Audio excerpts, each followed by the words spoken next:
In tutta Europa hanno inizio le associazioni segrete e le cospirazioni. Già nel 1818, dal Lombardo-Veneto, i primi carbonari vanno allo Spielberg asburgico. A Fratta Polesine Rovigo anche parenti di Isabella Garzarolo, madre di Giacomo Matteotti.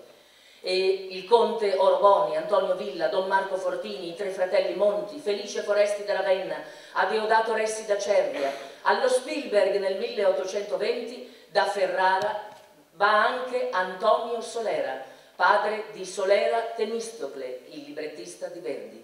E nel 1820 ancora Silvio Pellico, Piero Maruncelli, redattore capo del Conciliatore e collaboratore. Dal 1821 al 1935 il liberale conte Federico Confalonieri, animatore del Conciliatore.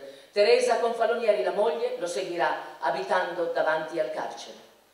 1821, così scrive Jesse White Mario.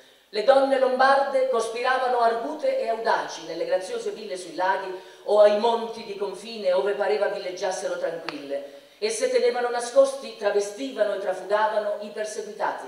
Dai contrabbandieri ricevevano libri e stampe proibite, così la Dombrowski, la Biancavilesi, la Camilla Fe, giardiniere del ramo femminile della Carboneria.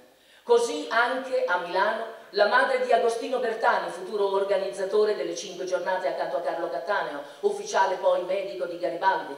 Giuseppina Parravicini Bertani, mentre passeggiava con i 3 bimbi piccoli sui bastioni di Porta Nuova, conversava a segni convenzionali con i prigionieri politici del carcere di fronte. A loro mandava vivande e messaggi nascosti, subendo anche perquisizioni della polizia.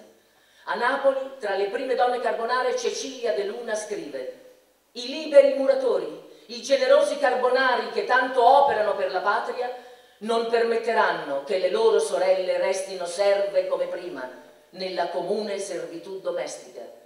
Nel 1821 scoppiano a Napoli e poi a Torino, qui innalzando il proibito tricolore, i moti per la Costituzione o Statuto. E nel 1829 sembra riudire nella musica quel risveglio nazionalistico, l'eco dell'insurrezione, della violenta repressione e l'incoraggiamento a non cedere di Gioachino Rossini nell'ouverture del Guglielmo Tell.